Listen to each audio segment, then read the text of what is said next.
with that, let me just set up a little bit of context here. I think we've heard this issue of climate change quite a bit throughout this conference, that the climate is changing, that humans are primarily responsible, and the situation is serious, and potentially it's been described as existential. The impacts on communities have been described by all of these different agencies and organizations as affecting the ability of society and natural systems to adapt, making diseases and conditions worse, affecting the most vulnerable, the old, the young, the poor, and the sick most profoundly. The impacts will be overwhelmingly negative, and the poorest countries and people will suffer earliest and most. And of course, as I just mentioned, those vulnerable individuals are most susceptible to these impacts of climate change. We have an aging population in the United States. Asthma rates are increasing, as are chronic respiratory disease deaths. Obesity rates have been increasing, diagnosed diabetes, as well as poverty rates. All of these vulnerabilities will contribute to greater impacts for those populations. One of the goals to address this is to form new organizations across the state of Montana. And I'm very happy to be part of this new group called Climate Smart Montana, which I think Steve is going to talk a little bit more about. We're just a nonpartisan, nonprofit network with the goal of sharing information and resources to better coordinate community-based climate solutions and resiliency efforts in Montana. There's been some great planning, not only here on this campus with climate adaptation and mitigation efforts, but in some cities, Bozeman, Whitefish, and Missoula specifically, writing climate resiliency plans. And so this new network is an attempt to try to share best practices and information, and of course try to scale up or scale across the good work and the lessons learned from those communities. So these are the panel questions that I'm going to ask our panelists to address, and all of us to engage in throughout this panel discussion and with the Q&A. So with that, I am going to introduce our first speaker, Steve Thompson, who is Steve is the Executive Director of NCAT, which is the National Center for Appropriate Technology. He drove in this morning from Butte. My name is Steve Thompson. I'm the Executive Director of the National Center for Appropriate Technology, a nonprofit organization, national organization based in Butte, America, and I've been there for 13 months. I moved there from Northwest Montana, where I've been since 1991, and have been involved in a variety of different activities over the last 30 years, but increasingly focused on climate change, which I agree that it is the existential issue of our time, of all time, frankly. And so that I bring that perspective and that priority to my work at NCAT. I should give you a little bit of orientation with the National Center for Appropriate Technology. We're a national organization. We have offices in New Hampshire, Texas, California, Arkansas, Mississippi, and soon to be Virginia. Did I say California? I think I did. Focused primarily on sustainable agriculture and regenerative agriculture, but we also do energy work. We run an AmeriCorps program called Energy Corps that work in communities around the state of Montana. We have 80, 90 employees at any given time, about a little more than a $6 million budget. So it just gives a little context. When the phrase appropriate technology was coined, it was back in the 1970s. Some of you may have heard of E.F. Schumacher, Small is Beautiful. You had Stuart Brand doing the Whole Earth Catalog. Wendell Berry was an early sage on the agricultural front. And I won't go into the definition, the original definition of appropriate technology. And it's an international term, not so much in the vernacular anymore. In fact, there's been some discussion within NCAT. Do we really want to use the word appropriate technology? Because people don't really know what it is. Well, my approach is I want to double down on appropriate technology and reclaim the term and not abandon it and define it define what we mean in an era of climate change. I essentially see appropriate technology as the sweet spot between preparing for the impacts of climate change and reducing our risk on one side, and on the other side, making the transition to a clean energy economy and dramatically reducing greenhouse gas emissions. We're focused at community level. We're not an advocacy organization. We're focused on community-based solutions. And so appropriate technology is really that sweet spot in the middle. Low impact agriculture, building healthy soils in the ag and food side of things, community food systems, very much so, energy efficiency in our buildings and infrastructure, renewable energy, distributed energy systems. Those are all part of what we refer to as appropriate technologies. So what I want to go through today, I want to basically provide a framework to think about resilient communities and why we're focused on resilient communities at NCAT, and why you're going to hear, and we already are hearing, a lot more buzz about resilient communities. And I'll talk a little bit about Climate Smart Montana. The main thing I would say is that it's basically to provide a network. There's communities all over the state. Some of them are doing sort of the high-end climate resiliency plans or climate action plans. Some are doing just climate adaptation plans. Others are focused on energy conservation, such as in Red Lodge. We've got Energy Corps members all over the state working in a lot of these different communities, helping facilitate and improve community capacity. Big cities all over the country they got it. I mean, they got climate action plans. They're dealing with adaptation. They're focused on resilience. There's big foundations like the Rockefeller Foundation that put all kinds of resources into big cities. They've got the political will. They are having the conversation. We're focused more on small town America, rural America, because that conversation really isn't happening there nearly at the level that it needs to happen. So what I want to talk about is, first, why is there so much focus on resilient communities these days? Why should we care? I want to define what a resilient community is. And then I want to go some of the lessons we've learned on how do you help build and bring about a resilient community, especially in rural areas. And then I want to sort of close by sort of setting the table to talk about policies, particularly local policies, as well as statewide policies. I am on Governor Bullock's Climate Solutions Council. Patrick will talk more about that. He is the co-chair of the Climate Solutions Council. I'm a member. My committee has just met twice. The full council hasn't met altogether. But I want to leave a few ideas that I'm hoping we can have some conversation about what sort of policies should the state of Montana be looking at to support resilient communities. And I want to, when I talk about the policies near the end, there's so many different type of policies. I want to focus on really what is the big theme here, which is community-based food systems and local agriculture.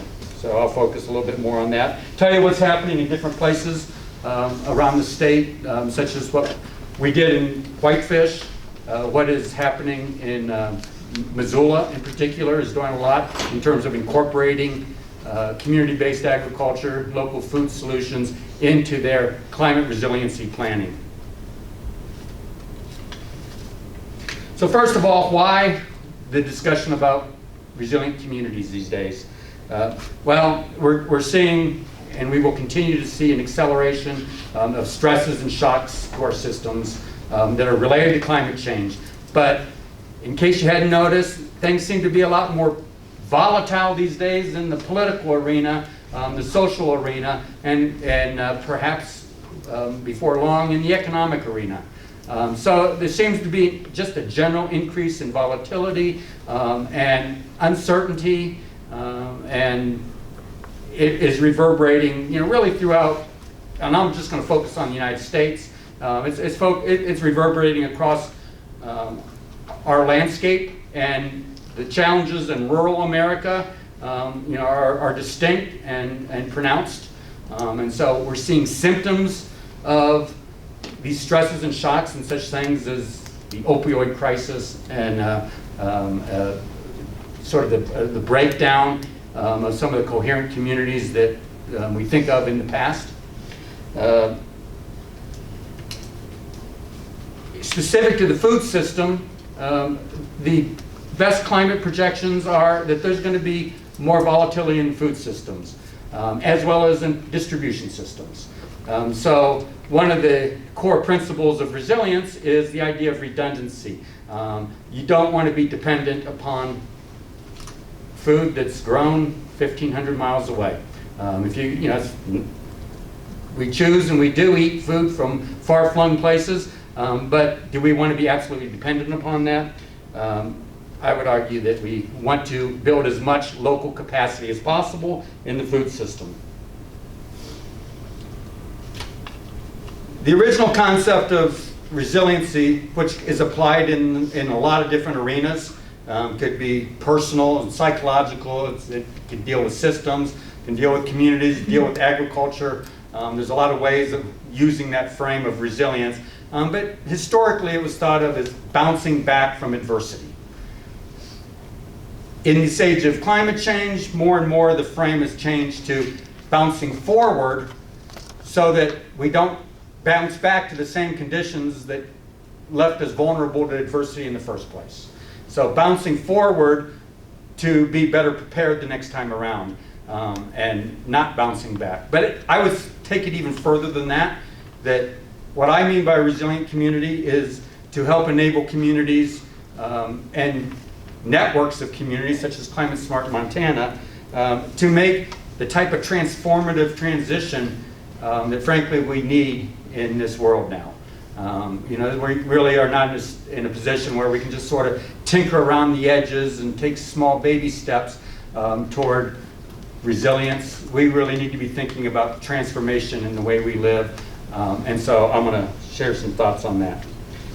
You can see I just put this together. I was going to put it on a whiteboard. You can see I just put it together because I didn't spell resilient correctly. For me, these are sort of the four cornerstones of community resilience. First, and specifically in an age of climate change. So to begin with, we need to have a conversation. We need to have conversations. And I'll talk a little bit about how we can frame the conversations and how we can talk about some of these topics. But we have to have the conversation. We have to have awareness, and we have to have education with folks. But mostly I just revolve that around conversation. A resilient community is more self-reliant. And there's a set of skills and attitudes that enables more self-reliance. At the household level, whether that's like growing your own food to the extent you can, or whether it's at the community level. We're part of a globalized economy now, and there's certain advantages that come with that. But again, with the idea of redundancy for resilience, the extent that we can decrease our dependence upon these far-flung interconnected networks and global supply chains, the better. So self-reliance for me is one of the cornerstones of a resilient community. Climate preparedness and adaptation. So climate adaptation is one of the cornerstones. Understanding what the impacts are that are on our horizon and responding to that and thinking proactively rather than just responding to situations and emergencies. That's a cornerstone. And then of course the transition to a clean energy economy has to be at the forefront of anything we're doing with climate change. Some folks would prefer to take, let's just focus on adaptation, let's focus over here on mitigation, which is a confusing word because some people think mitigation is reducing your risk, but in the climate world it's often used to refer to reduction of greenhouse gases. I just prefer to combine them because I think there is great overlap, and that's my job. That's what appropriate technology is looking for that overlap. So I think that for resilient communities, it's important to to try to do both at the same time to the extent you can. So in Whitefish, I was the project manager there for the Whitefish Climate Action Plan, and that was a partnership between the city, the school district, the nonprofit Climate Smart Glacier Country that I formed, and many other partners in the community. And it was established, a committee was developed by the city council appointed by the mayor of Whitefish, and they developed this plan. And we made the decision pretty early on that it was, some people were thinking this is just going to be about energy conservation, reducing our greenhouse gas emissions. Some other people thought it would be, focused on wildfire risk, for example, which is probably the big one up there, and wildfire smoke. And we decided that really we needed to address both of them at the same time. So I want to move to how to tackle community resilience, especially in rural communities where climate change seems to be perceived as a political issue. And of course the solutions at some level are political, and this is a policy conversation, so we will be talking about policy and politics. But the science, of course, is not political. Reality is reality, and the physics has been understood very well. And so we can't shy away from talking about reality. You can't shy away from talking about science. So there's some that say, when you engage rural communities or conservative places, just don't use the C word. I don't subscribe to that, but I am very sensitive to the best communication strategies about how to frame and talk about it.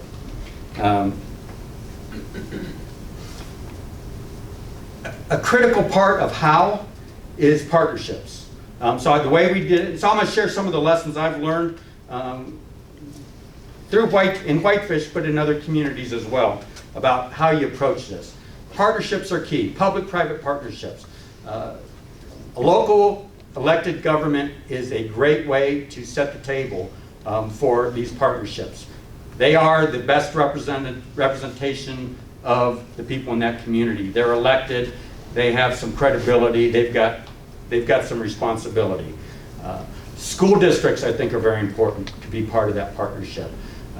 But the nonprofit communities, service organizations, businesses, all need to be part of the conversation. So in the case of Whitefish, the city government said, we're going to set that table. We're going to empower this organization to help develop a plan that provides guidance for individuals and for neighborhoods and for the community as a whole, as well as local governments specifically.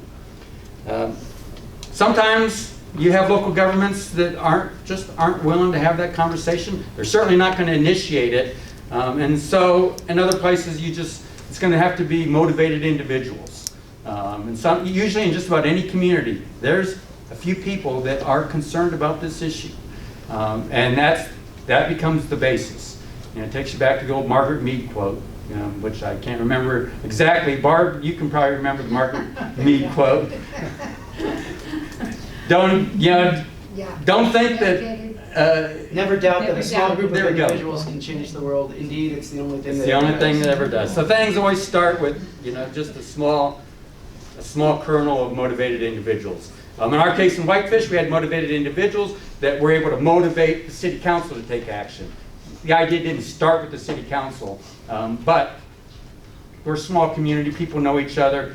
They were willing to listen, and they decided it wasn't too politically risky. And so they went forward, and they came out really smelling well. It worked out real well for them. Steve, 2 minutes? Okay. Focus on local solutions. Don't debate the science. Don't get into the big thing. Just proceed that reality is reality, and don't get in debates about it. It's not worthwhile. But talk about local solutions. Polling in rural America shows that across the political divide, people support basic things like energy efficiency, about rooftop solar, on the energy side of things. They support the idea of local food. Those are good starting points to have the conversation. You can appeal to people's pride. Self-reliance and independence are good conservative and liberal values. So you can work with that.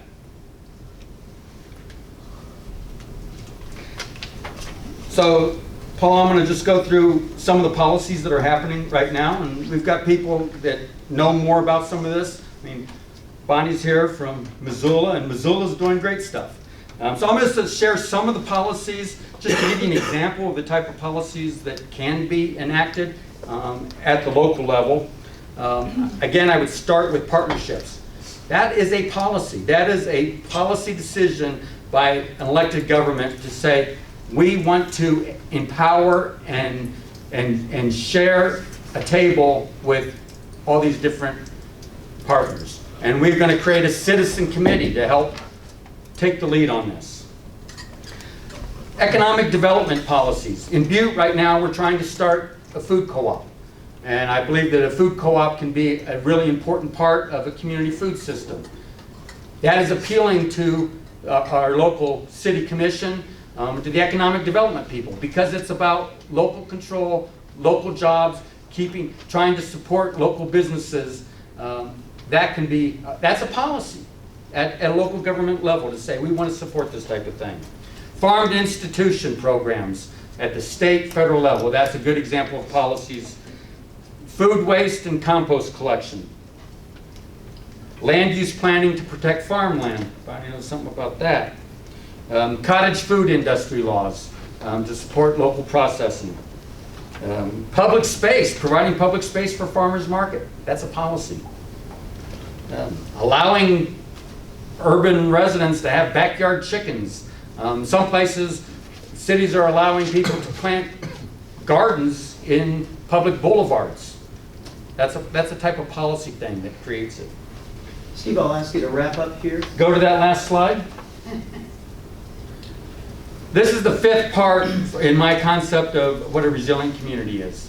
Social cohesion, a sense of shared purpose, that we're in this together. For me, that's what holds the four cornerstones together. And any literature about community resilience, social cohesion, and the idea of people working together is absolutely integral. It's integral to having productive conversations. It's integral to making the transition that we need to make. So I will close on that, Paul. Very good, thanks, Steve. Our next speaker is Patrick. And Patrick, you don't have any slides, so I'll just let you No slides, and I'm hoping to yield at least a good chunk of my 20 minutes back to Loren here, and not talk your ears off here late in the afternoon. But good afternoon. I'm Patrick Holmes. I'm Governor Bullock's Natural Resources Policy Advisor. As Steve mentioned, I also co-chair the Governor's Climate Solutions Council that I'll spend some time talking about. But I'm excited to be with you all and excited for the focus today on climate-related work, and in particular climate-related work in agriculture. Prior to starting with Governor Bullock almost 3 years ago, I spent 7 years at the U.S. Department of Agriculture as Chief of Staff to the Undersecretary for Natural Resources and Environment, who oversaw at the time the Natural Resources Conservation Service and the Forest Service. And along with USDA's Climate Change Program Office, spent a great deal of time working on climate smart agriculture strategy with the last administration. And I wanted to start there because working with former Secretary Tom Vilsack, he used to tell a story about American agriculture's rough transitions in the 80s and 90s, where we had a farm crisis, and we essentially had a two-dimensional agriculture where we were focused exclusively on livestock and row crop production agriculture. And that crisis in many ways began a process, along with years of change in agriculture, of becoming more three-dimensional, of producers increasingly embracing the opportunities of local and regional food systems, of exploring new export markets, of taking advantage of things like the bioeconomy, this idea that everything we grow, every waste product could be the source of a new composite material, a new energy, a new opportunity. Things like taking hog waste and turning it into asphalt. Opportunities that can revitalize rural America, generate new manufacturing, at the same time having positive environmental outcomes. And the Secretary used to think about that transition and talk about the transitions we're seeing around us, both as a result of climate change and economically, and point to the fact that the way that we solve challenges like climate change is through the very same process of building upon our traditional strengths, but also diversifying and focusing on innovation for the future. And I think there is tremendous opportunity in agriculture to do that. And right now, producers are already adopting practices at record levels that can be part of the solution. And I think acknowledging that is an interesting place to start the conversation. Here in Montana, we have 8 million acres in no-till agricultural production. That is the second most acres of any state in the nation. As a percentage of cropland, it's about 73%. That's, again, one of I believe, the top 5 in the nation in terms of adoption rates. We've got 150,000 acres with cover crops right now. And those are the types of practices that increase soil health and soil organic carbon. And for every 1% increase in soil organic carbon, we're also increasing that soil's capacity to hold water between 2 and 5%. So if you're thinking 6 inches of soil across an acre, you've gone from 2,500 gallons of water that you can hold to about 12,500 gallons of water. And at the same time, you've got a more resilient production system. You've got perhaps greater productivity, perhaps lower input costs, less fertilizer, less investments in dealing with pests and weeds, and you're resilient to drought systems. So those are the types of win-win-wins that are out there in the agricultural space in particular, where if we hold that Montana producer up against their counterparts across the world, we are the leaders in producing our food system. And I would say this is true of our farmers, our ranchers, our forest landowners across the working landscape. We have some of the most efficient systems in the world, and a real opportunity to be a leader in addressing some of these issues. Globally, inefficient agriculture and deforestation is about 1/3 of the problem that we're trying to solve. Here in the US, agriculture constitutes about 9% of our greenhouse gas emissions, and forestry offsets about 12% of our total emissions. So when you think about what's happening in our landscape and our land use, while we have much work to do to build upon some successes, we're also at the forefront. And that is a new conversation that we can have about global leadership and climate action in rural America that hasn't happened up to this point. So Governor Bullock this past summer launched an executive order creating the Climate Solutions Council. And that executive order did a number of things. First, it committed the state to the U.S. Climate Alliance, which asserts that the state will endeavor to follow the principles of the Paris Climate Accords and to reduce emissions on par with the objectives in that agreement. But it also creates a network of opportunity for us to learn from the experiences of many other states that are undergoing a similar process right now of figuring out what their strategy should be to address climate change. As Steve mentioned, we've got sort of 3 different streams of work, and they all come out of the executive order's direction. The first is around reducing emissions, and Governor Bullock set a goal of identifying strategies to reduce emissions and achieve carbon neutrality in our electric sector by no later than 2035. And then he has tasked the council with thinking economy-wide about how we achieve carbon neutrality at a date to be determined by the council. So that first stream of work is looking at the various pathways for decarbonization, focusing initially on our energy sector, but also looking at transportation and agriculture and other sources of emissions and opportunities to enhance carbon storage in things like soils and forests and wood products. The second area of focus of the council is going to be on climate innovations and transitions. We know that the world is changing around us just as we're grappling with increasing wildfire in our state, the size, frequency, severity of that wildfire increasing. We've had episodic periods of severe drought that we've had to cope with, and a variety of factors that show that we're already dealing with the impacts of climate change.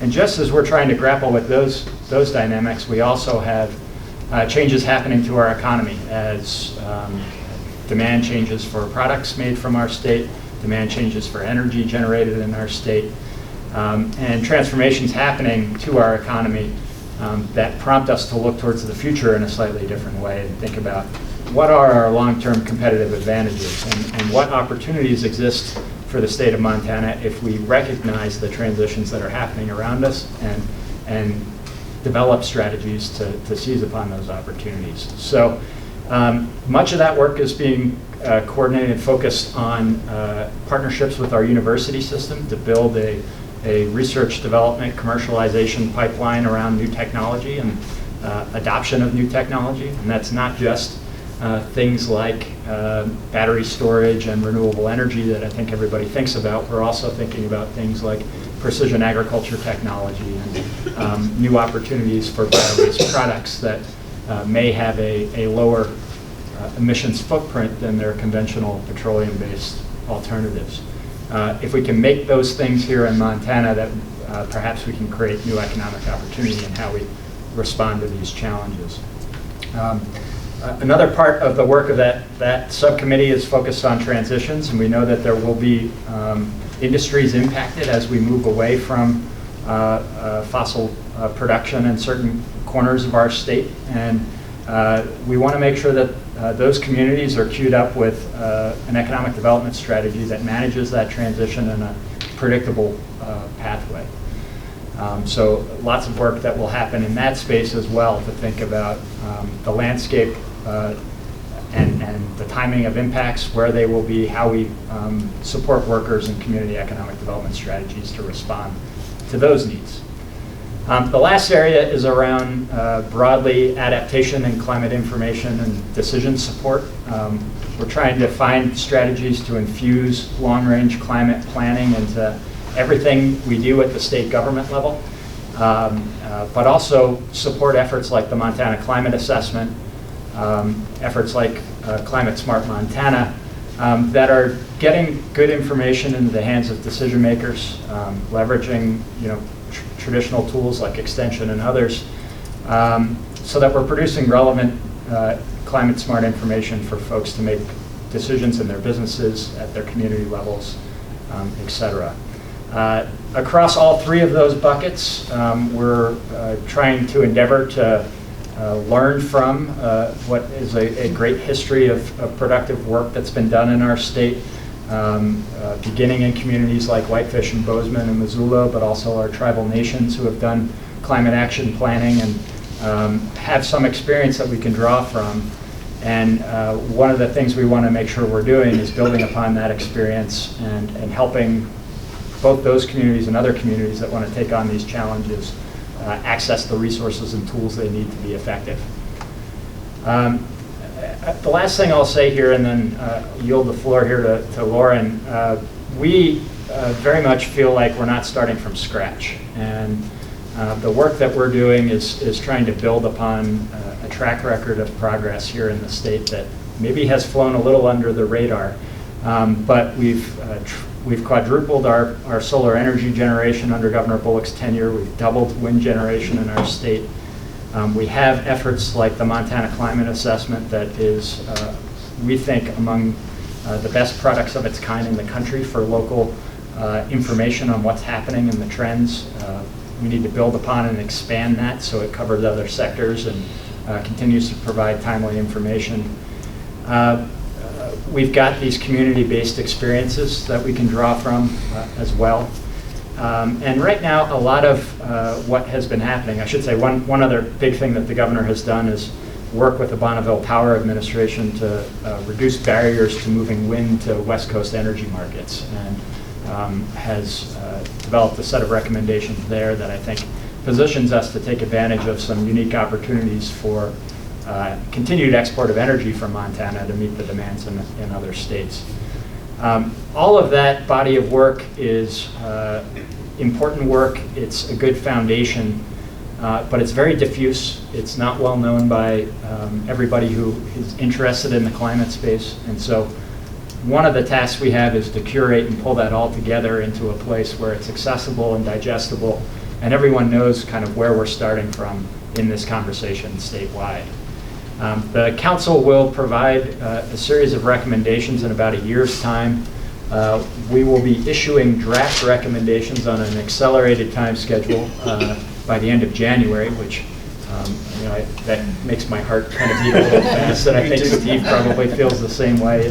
It's creeping up on us, but it's intended to be forward-leaning so that these recommendations can be of value to our final budget and legislative planning processes, but also to begin the work of building the partnerships and other efforts that it will take to implement those efforts. And certainly, we anticipate there will be things for the legislature to chew on, but there will be things that we think we can move forward with our own executive capacity or with partnerships with industry and communities around the state. So the second half of our work, beginning from January forward, is really intended to engage community members, partners, industry, and others in our work to make sure that we're focusing on the right issues, to gather ideas, to make sure we're not missing experience that exists within our state or expertise within our state that can help us solve these problems, and then to apply that and make sure that our final product is as broadly supported as possible. When you look at the polling, and Steve mentioned this as well, over 60% of the state believes climate change is a problem and is worried about what the impact will be for future generations. One of the astounding things when I dug into that polling was every county in the state, a healthy majority feels that way about these issues. But for whatever reason, we've been stuck in an intractable conversation around maybe one or two sets of polarizing issues related to this challenge. And part of what we want to do with the work of the Climate Solutions Council is demonstrate that we're already making really good progress, that there's a lot to build upon, and that there are many ways in which our state can be moving forward, even if we don't agree on a couple of component pieces. And the hope, of course, is to pass that off to another governor who will embrace it and love it. But I'll say, regardless of whomever an incoming governors may be and their perspective on these issues, they're going to need a roadmap for how to deal with these problems, how to react to federal policy if and when that becomes available.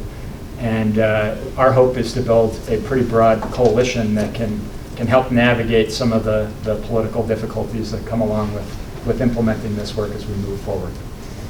With that, Thanks, Patrick. thank you. Well, thank you very much for inviting me. I'm really honored to be on a panel with these two gentlemen. And of course, we partner with Steve and NCAT on a feasibility study for a beef bison processing plant in Blackfeet country. And so, but as I approach and think about some of those questions that you saw up there, normally, when tribes are doing work, we're trying to fit into a framework that really isn't conducive to who we are, to the practices of who we are, to any of that, right? And so as we think about those questions, we think about from a jurisdictional complexity or perspective, right? We have the United States government, we have state government, we have tribal governments, right? Both of them have the ability to codify, right? So as we look at the tribe's ability to codify and really address climate change, we can join the Paris Accord, right, as sovereign nations, right? We can move into those spaces. When I present the federal government, the opportunity is endless as you look at tribes and their ability to create their own legal framework that really allows us to not only create those translational models that are applicable to other tribes, but also applicable to the state as a whole. No wonder you asked me that question. Right? So this is really the right one, right? And so as we look at a Blackfeet approach to climate adaptation and policy development, right, we want to really be mindful of that, right? So the first is Truth here as well, right? We do not inherit the earth from our ancestors, we borrow it from our children, right? So that's really necessary as we think about, as we move forward, how we move into that space. All of these photos are from Blackfeet country, so it lets you know how motivated we are in preserving those areas, right? So rather than being reactionary, right, we want to be proactive in everything that we're doing, right? As we look at modern conservation, all of that, right, it tends to, really plan around how we restore things, right, after we deplete it, right?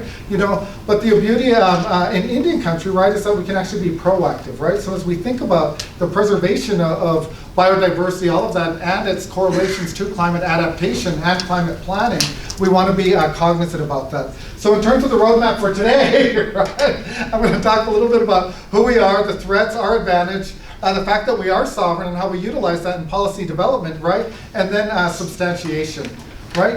So as we think about climate adaptation and planning, it's very important to think about conservation and the overlap between conservation and the preservation of that biodiversity and how we utilize that to catalyze connectivity, right? How we utilize it to link ecosystems, to rewild the landscape. We're in the process of doing a massive E&E or bison reintroduction in Blackfeet country. We're working very closely with Glacier National Park, Waterton National Park, the Blood Timber Reserve, the National Forest Service to create connectivity for E&E reintroduction. And so that includes a Blackfeet conservation area that we're really looking at, the ability to create a national park that then allows you to utilize those gate fees to underwrite necessary natural and agricultural resource management functions.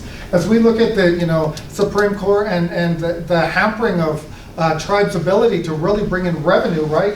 Through taxation, right? Taxation of non-members, taxation of non-natives. Right, tribes have been severely hampered, so we have to be very innovative in how we create revenue-generating streams that allow us to underwrite necessary functions, and certainly in the climate adaptation space. Right, we want to protect regional plant biodiversity. All of that contributes to resiliency when we think about climate adaptation, how we conserve entire watersheds, and how we increase Blackfeet Nation climate resiliency.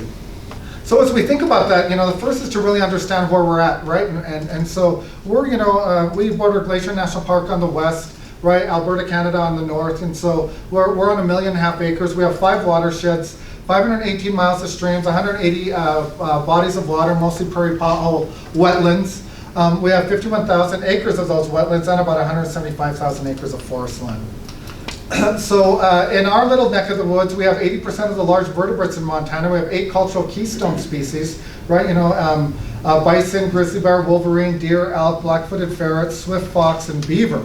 Right, beaver, it becomes a very necessary animal, right? So as we think about beaver mimicry, beaver location, all of that, wetlands creation, right? How we utilize wetlands creation to get late season flow so that we can supplement the irrigation system further down to the east, right? That more indigenous or natural approach to climate adaptation and sustainable agriculture, sustainable food systems, right, becomes integral, right? Because again, we're looking at all of the interdependent functions and relationships in that system that allow us to be more impactful in commercial food production. Right, we have 30% of the select global bird species, right? So as we think about the protection of those species and how we utilize that to not only capitalize on commercial food production, but also on tourism through ecotourism, all of it is really to create a financial base that allows us to move away from a public sector-based economy to a private sector-based economy. So why Indigenous-led conservation and climate change planning? Well, we have 80% of the biodiversity around the globe, right? On 25% of the landmass, right? So as we think about the ability to not only protect species, right, but the correlation in adaptation and resiliency, right, we really want to be investing in those communities that actually have biodiversity, right? So rather than helicoptering in and saying, here's our Western approach, right? You should perhaps, maybe listen, because we do have 15,000 years of methodology that has been tried and true, right? And the proof is in the pudding, right? But the other is that species decline is substantially slower on lands of indigenous people. Right, part of that is the jurisdictional complexities around trust land in this country, right? But you can look across the globe and look at the barriers, around the usability of land, right? And directly correlate that to that, to that species preservation, right? It's a positive byproduct, right? And so because of that positive byproduct, we have the opportunity to preserve it while still exploring how we create sustainable economics through commercial food production and climate resiliency. right? But collaborating with indigenous governments, you see the orange spaces, right? I mean, those are our present Indian country here in the United States, right? But that is a fraction, right? If we take the reserved rights, the treaty rights that tribes have, right, and begin to utilize tribal governments to influence federal land management, right, through our reserved rights, you see the Supreme Court uphold that Crow case, right, uphold treaty rights, right, in hunting, fishing, gathering, right? So as we look at the partnership with tribes, right, the ability to really utilize that as a cornerstone and a foundation for how we do preservation, climate resiliency, climate adaptation, planning, implementation, all of that, right? It gives a great opportunity to not only influence those areas, right, but 10 times those areas through the reserve rights of treaties that tribes have entered into with the United States government. So as we think about connectivity, right, we're part of the crown of the continent, right, so we have Bob Marshall Wilderness, Badger 2 Medicine, Great Bear Wilderness, Glacier National Park, Waterton Lakes, Blood Timber Reserve, which is right there, right? We're looking at a park here, right, that really allows us to create that connectivity. So when we think about species migration, all of that, right, it gives us the ability to really create that space that allows us to manage adequately not only those species, right, but the people too, right? It's a little bit difficult to have the conversation around climate adaptation, resiliency, conservation, all of that, right, if we're not thinking about the threats, right? And so when we think about those threats, if we're not also having a conversation around sustainable economics, then we're just not having a conversation, right? As you look at, and I used to say when I present to conservation organizations, right? When you get your Prius, right, you head back to Butte, right? And I get my old banged up Buick. I have a different car by the way now, but I get my old banged up Buick, right? And I head back to Blackfeet country, right? I head back to the most intact ecosystem of the lower 48 in terms of number of species, right? Both plant and animal, right? But it's balanced on the backs of Blackfeet poverty, right? So if we're not thinking about that conversation as we think about biodiversity protection, climate resiliency, all of that, then we're just not thinking, right? So we have to think about these threats in a way that also creates economic viability for indigenous people, right? We live in an extractive society that takes because of profitability, right? We need to be thinking about giving back, right? And having those conversations as we think about sustainable economics and how we utilize tribes and have them an equal partner at the table, right? As we think about policy development, whether that be at the local level, the state level, the national level, or at the tribal level, right? We can utilize all of that, and we can utilize an indigenous approach to really help us inform how we're doing things on the ground, right? We've been primarily absent in that conversation, right? But we're going to continue to do what we're doing anyway, right? Because we are a quasi-sovereign indigenous government, right? But it would be great to partner, right? It would be great to partner. So as we think about those threats, continued fracturing of the ecological connectivity, right? Lack of protection, right? For temperate native grasslands, from conservation and depletion, right? Conversion and depletion, excuse me, right? So as we think about those national prairie lands, right, grass species, right, and the carbon sink, right, I mean, we have the opportunity in Blackfeet country to really look at a national prairie land designation that not only preserves those prairie land grass species for commercial production, right, of beef or bison, right, but also the importance to carbon, right? So as we think about carbon sequestration and all of that, right, we have the ability to do that under our quasi-sovereign umbrella, right? And then economic underdevelopment is certainly a threat, right? So as we look at biodiversity protection and how we create sustainable economics through commercial food production, right, we can preserve that biodiversity. So the conservation community, you really get a do-over, right? Because you messed up the first time, right? As we look at that biodiversity in all of your lands, right?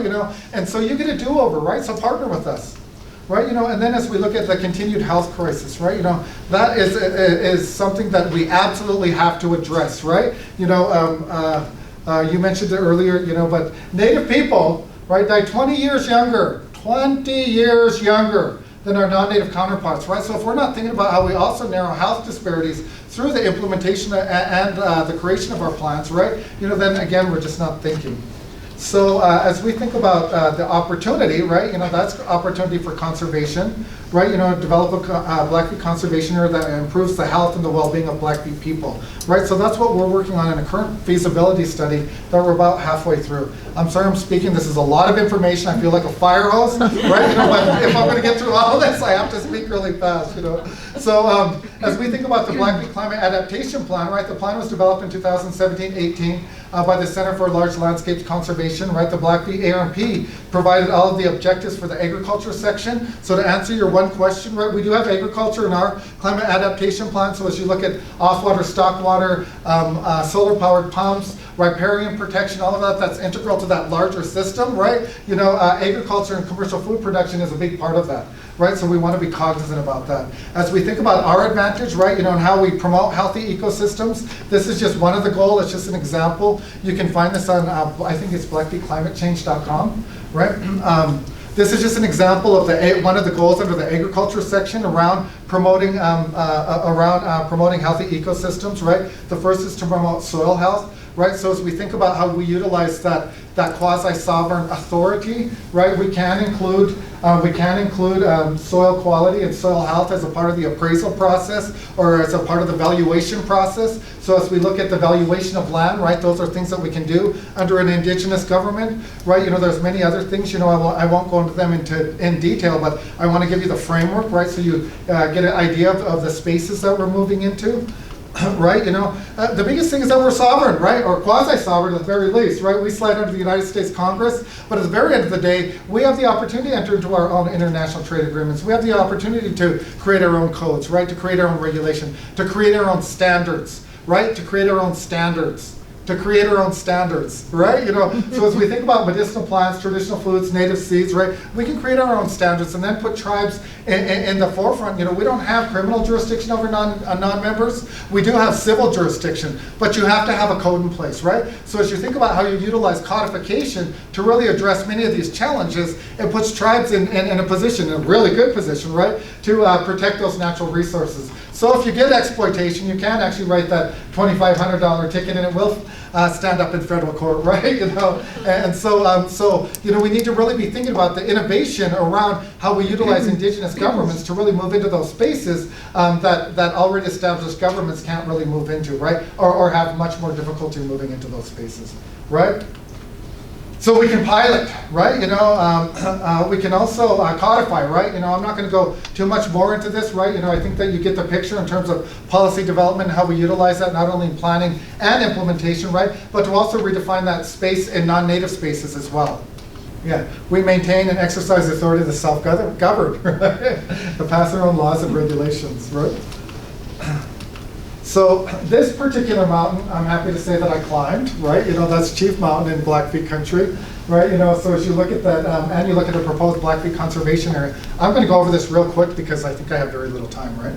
Right, so we're creating that Blackfeet conservation area. I'm not going to go into too much detail. We can have an offline conversation if you're interested. But we just partnered with the University of Montana School of Law. They just did a legal review on our ability to collect fees on a state highway, so that we can look at really creating a revenue-generating stream that allows us to move away from that cyclical funding cycle and underwrite necessary natural and agricultural resource management functions as a government, right? So as you really think about not only creating conservation and redefining what those conservation spaces look like through the lens of indigenous people, you have the opportunity to also create a revenue generating stream that underwrites necessary government functions that allows you to move into regulation, right?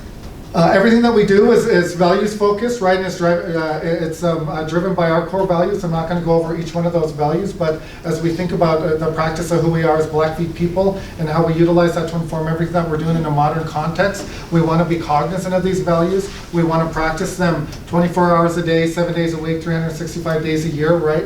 Not just at 10 o'clock on Sunday and 7 o'clock on Wednesday evening, right?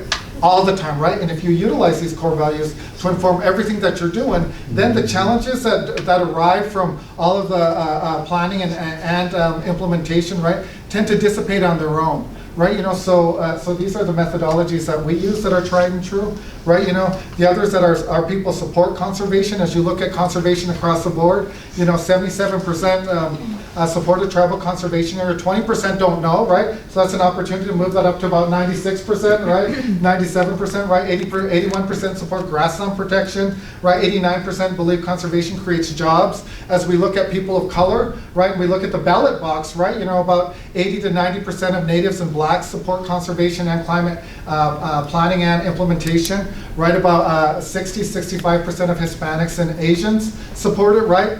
41% of whites support it, right? So when you look at the ability to utilize and leverage resources, right? Leverage people, leverage approaches, right? You know, why aren't you partnering with us? You know, we also have 21 plans in synergy, right? 21 completed plans. So as we move into the implementation of those plans, right, you know, we have high-level priorities when we think about land, agriculture, rangeland, a nature-based economy, wilderness, forest, wildlife, and of course, right in the center there, water, right? You know, that should be self-explanatory. Water is life, right? You know, and so as you look at how we plan, I'm going to skip over this because I don't have time to deliver it, right? You know, this is indigenous planning and applied research as we think about knowledge, moving knowledge to action, creating the knowledge, right, moving it back to action, right? All of it informed by our core values with our stakeholder involvement and new information, right? You know, so as you look at moving away from a linear approach, right, to management, moving into a systems approach, right? You know, it's very important to be cognizant that things are in a circle, right? When you think about quantum physics, right, there are 6 different planes, right? Not one, right? You know, so it offers much more flexibility. You know, this is our holistic approach, right? You know, as you look at culture, traditional foods, health, well-being, agriculture, food, and land access. We're in the process of creating baseline data. We just finished our Okomi survey. We got almost 700 respondents.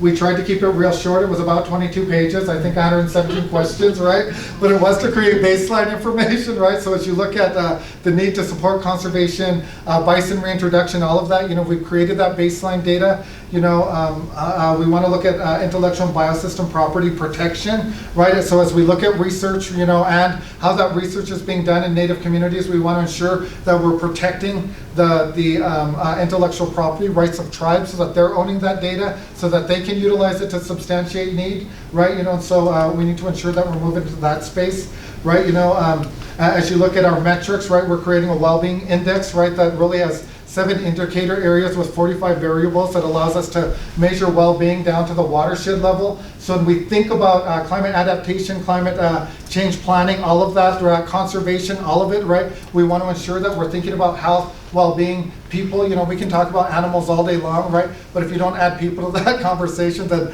it's kind of a absent conversation, right? So as we look at what we're doing at Blackfeet, we want to ensure that we are taking Blackfeet methodologies to really create the answers for all of our challenges, right?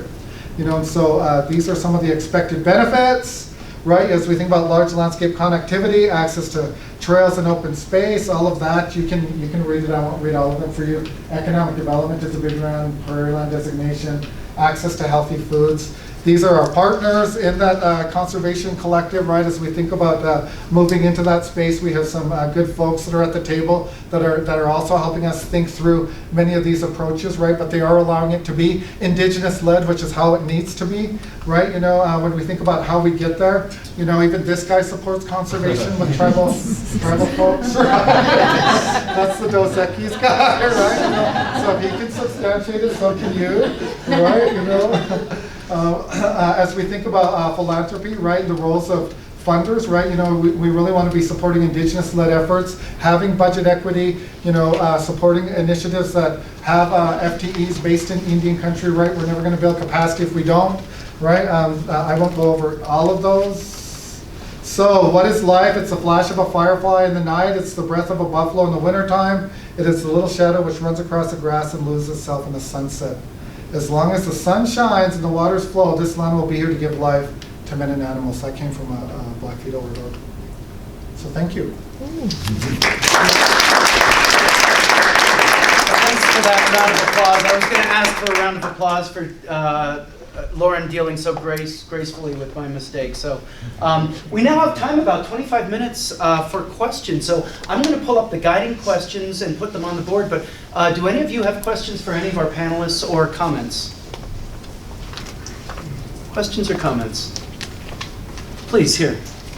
We are one of not few, but not a lot of states who don't have any soil health policies either proposed or ready to implement or implemented. And so I'm wondering, like, where are we at on that, especially as a state with high agriculture use, and having policies that incentivize producers and not prescriptive necessarily, but allow for those opportunities should producers decide to adopt them. So I don't know where we are at the state level on that. I'd love to hear, looking toward, I guess, the next year and change of are there any plans to take some steps forward? Yeah, well, I could start, and I'm sure Steve, you have some thoughts as well.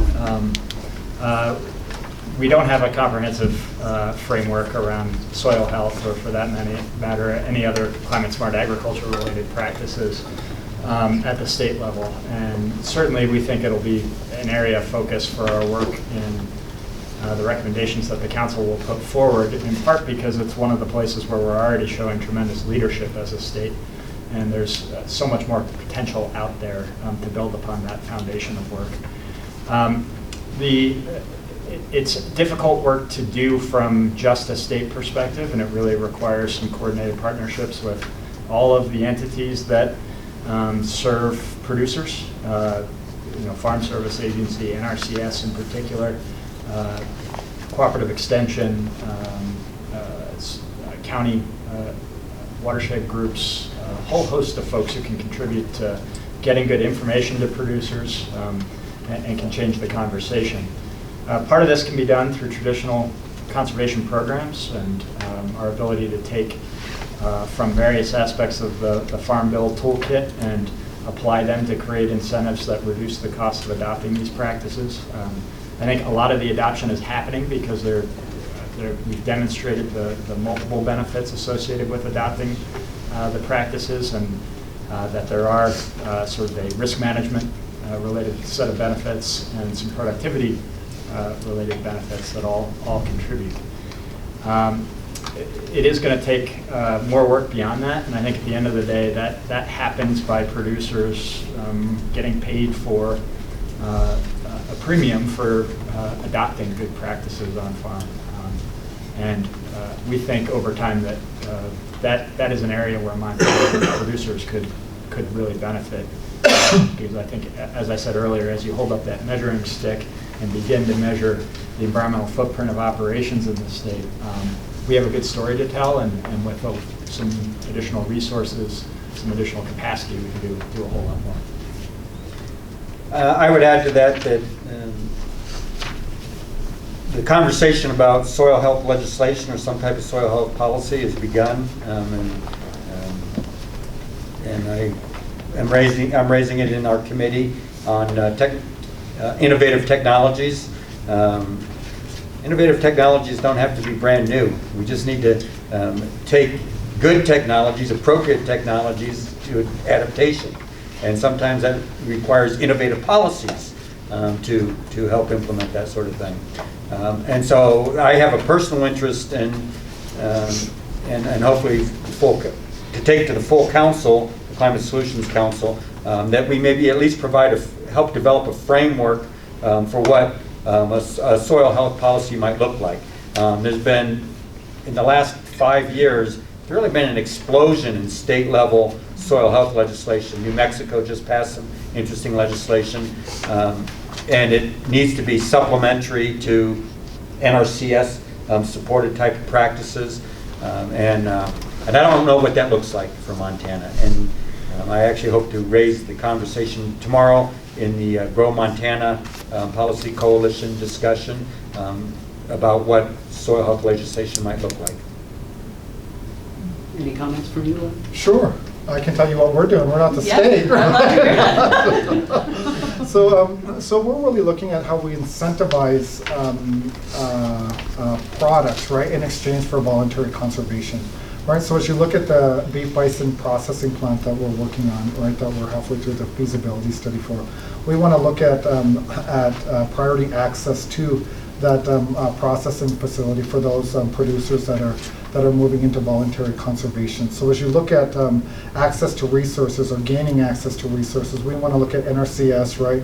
We want to look at the 10% state set aside for tribes and utilize that, to get our producers into the 5-year EQIP contracts, right? As we think about off-water, stock water, gravity-based water systems, all of that, right? That moves the cattle off of riparian areas, right?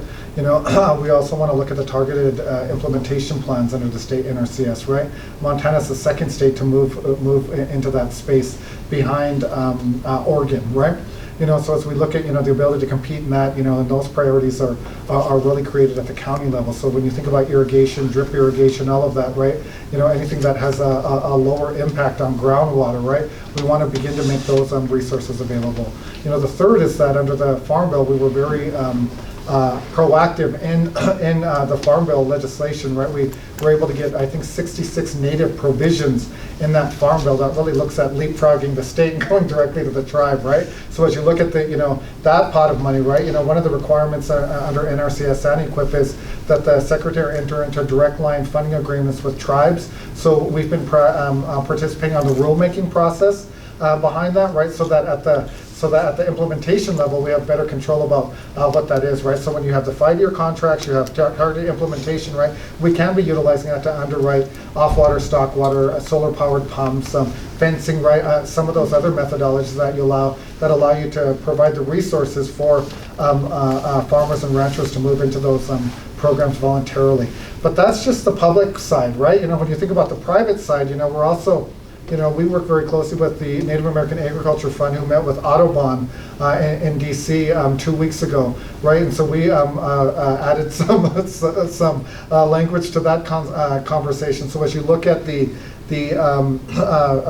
program under Audubon, right, you have a checklist of protection of bird habitat, right? And if you do that in your rangelands, right, they'll put you on their beef label and sell it at an inflated rate to their members, right? So as you look at the ability to put more money in producers' pockets in exchange for voluntary conservation measures, then you're utilizing the free market to promote better land management practices and not regulation, which we all know agriculture producers hate. Great, thanks for the question. Another question, comment in the back here? Patrick, I was wondering, what do you use to define the efficiency of Montana agriculture as one of the leaders in the world? I'm thinking more broadly about when we think about emissions from agriculture globally. We have very inefficient production, and a combination of that with deforestation contributing to a significant portion of the emissions out there. By contrast, if you look by producer at any of the range of production systems, there will be a mix in our state, of course, but overall, if you were to measure them against producers in other parts of the country of those same products, or of producers around the world, generally I think you'll find some interesting and favorable performance relative to them. I'm not sure how you're measuring this. So here's per pound of wheat, bushel of wheat, or per acre, or per producer? I'm looking a little bit at the macro level around total emissions trends globally versus nationally, and then looking at some of the practices that producers are putting in place here in Montana. There are a wide variety of tools for actually measuring at the farm scale now what's happening at any individual producer's operations. Yeah, I mean, I'm still not clear how you're measuring that. Are you measuring it per bushel of wheat or equivalent, per pound of beef, or are you measuring it per acre of land, or are you measuring it per producer? I mean, what? Well, right. Because each of them will give you a different number. Yeah, I understand, and I think we'd have to pull out all of that data to have a conversation around that. None of which I have on my fingertips. Okay. Well, then, I mean, if you can't provide the numbers, how can you provide the statement that it is more efficient than any place else? I mean, we got to compare apples to apples. I agree. I'm sure you can find places where you can make an argument that others are being more efficient in their agricultural adoption. The generalization that I was making is that by and large, we've done a pretty good job at maximizing production and minimizing costs and adopting technology and innovation in agriculture here at unprecedented rates over the past few decades. We're going to have to do that again at really even more accelerated rates to meet global food security needs. And yeah, what I'm, as long as we're counting externalized costs too. I understand, and I don't want to belittle the need to improve or minimize that in any way. That there is still a lot of work to do in our agricultural systems across the board to achieve reductions. The generalization I'm making is we are adopting technology at unprecedented rates. We are reducing costs and inputs at unprecedented rates, and we have a good story we can tell. Just as we have a good story we can tell, we can also learn from a variety of others. And Loren has done a great job describing some of those examples. And I guarantee that there are other examples around the world. So take my generalization with a grain of salt. But that's the intent there is good work. There are producers out there that are doing things now that form a foundation for a conversation around the contributions they're already making, where you can start with a thank you and talk about how we can get them to do more that contributes to some of our broader objectives, be they water, reducing emissions, wildlife habitat, et cetera. All right, Thanks for the question. Any follow-up from our panelists? Other questions, comments? Please. So there's a bill in Congress right now for carbon pricing. Well, there's 7 bills in Congress right now on carbon pricing. And that would definitely affect the lower emissions. The Energy Innovation and Carbon Dividend Act would lower emissions by 40% in 12 years. So obviously that would help farmers in that and ranchers in that you hopefully would have less impacts. And farmers are definitely impacted, and ranchers, obviously. So, but if you had a slowly rising carbon price like that, and it could definitely help people move away from, it would, like fertilizer, other fossil fuel inputs, pesticides even, and on the farm, that specific bill would not affect farm fuels like red diesel on the farm, but it could really provide some benefits to encourage people to, and farmers, everybody to move away from it. And also because the prices would be going up in anything that's using fossil fuels, what you do with the revenue in any kind of carbon pricing policy is really, really, really important. And in that particular bill, it would return all the money all the revenue to the people in an equal share monthly. So that it helps the local economy. It also would bring, when prices go up in terms of food inputs for, well, farmers are not our price takers, but food might go up, prices might go up because of the transportation costs, other things, and that would be offset by this monthly dividend. Is that something that that the council, the Climate Solutions Council, will be looking at of if that's enacted or something similar in the next year or 2 or 3? Because a lot of companies are already looking at carbon prices and incorporating that into their long-term plans. They're even sooner than that. The IMF has incorporated, said we need a $75 carbon price. The World Bank, I mean, this is something that 3,500 economists have signed on to,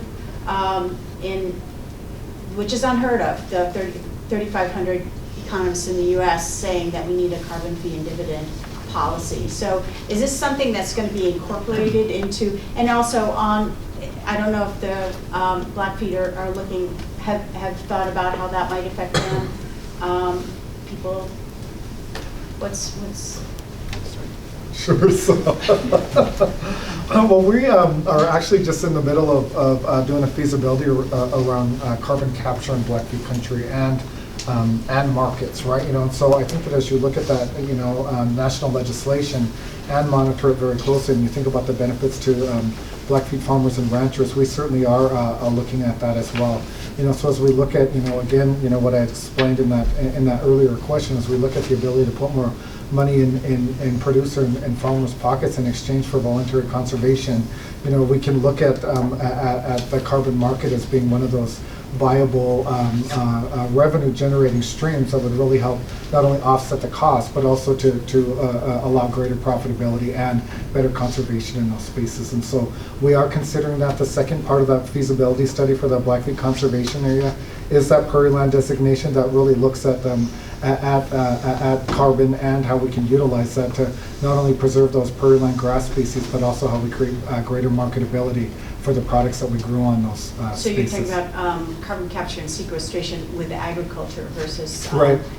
versus fossil fuel. Right.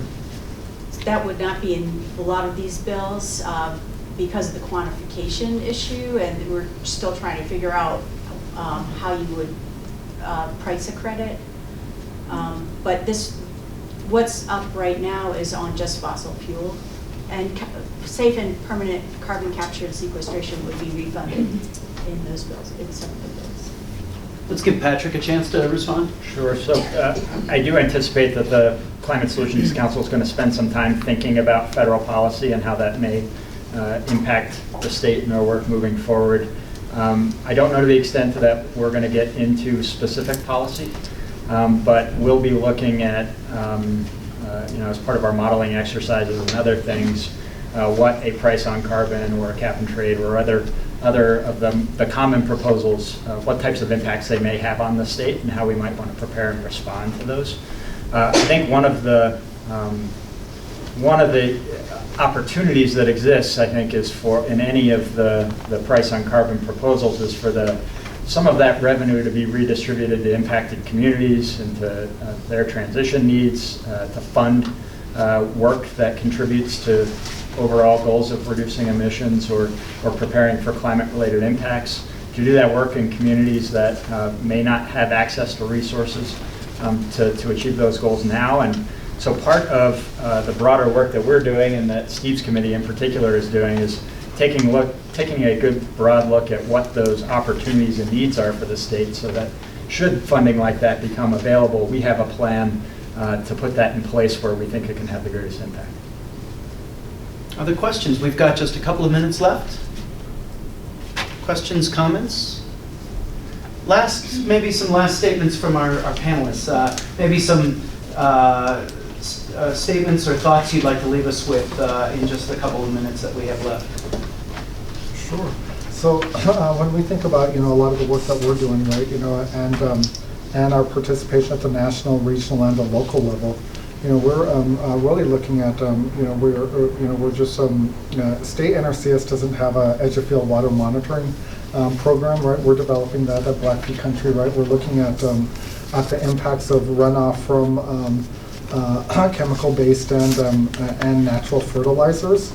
You know, so as you look at nitrous oxide and all of that, and the ability to monitor that and create the policy around prevention of many of those, right? You know, as we move into more natural approaches to commercial food production, you know, we're in that space as well.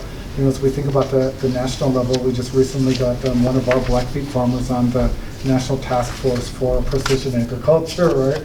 You know, we also got a Blackfeet member on the Tribal Advisory Committee for the National Institutes of Health. So as we think about the crossroads between what needs to take place at the national level, the regional level, and the local level, we've been working very hard to ensure that we have an impact.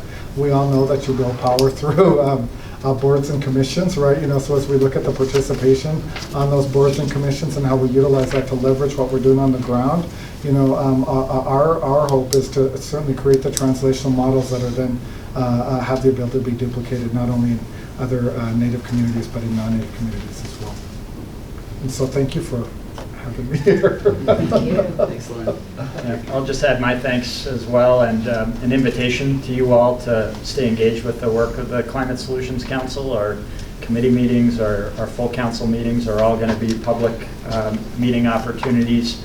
But more so than that, we'll be looking, putting out our recommendations for comments, looking for partnerships, looking for networks that we can help continue a conversation with the state about how the state moves forward on climate action.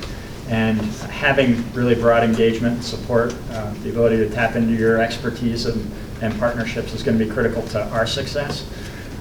If you hop on the Montana Department of Environmental Quality website, there's a link there that will take you to a page where we'll be cataloging all of our activities and announcing our meetings. And we welcome your participation and support any way that you think you may be able to contribute. Thanks, Patrick. Steve? I'll close with just one particular part of the task that my committee, the Technology Innovation and Community Transitions Committee, which is sort of a cross-cutting task that we have. The community transitions discussion that we had just last week is looking at how the state can support communities that are making the transition. A lot of it needs to be initiated at the community level. There's definitely talk about how do we help the coal strips, how do we help coal strip make the transition from being a fossil fuel-based economy to remain viable. But we're looking more broadly at how the state can support communities that are doing things like developing climate action plans or developing community resilience plans. There's definitely a role for the communities, and there's a role for the state, and we're trying to define that. The Department of Commerce has been leading an effort that they hope to actually have at least a draft, if not a final out. I think it'll be a draft by the end of this year for a Montana Resiliency Framework. There were about 19 or 20 listening sessions and discussions in communities all across Montana in 2018 with the promise that the state was going to be developing a Montana Resiliency Framework, looking at Colorado and Vermont, for example, as states that have done something along these lines. That will somehow be nested, I think, within the recommendations of the Climate Solutions Council. So just that's a heads up. Look for that Montana Resiliency Framework, and we're going to try to provide some input from the committee level, at least, or the council, for what is the role that the state can play to support communities that are trying to make the transition to this broader notion of resilience. I want to thank all of you for your showing up and your interest in this topic. And if we could have another round of applause or a round of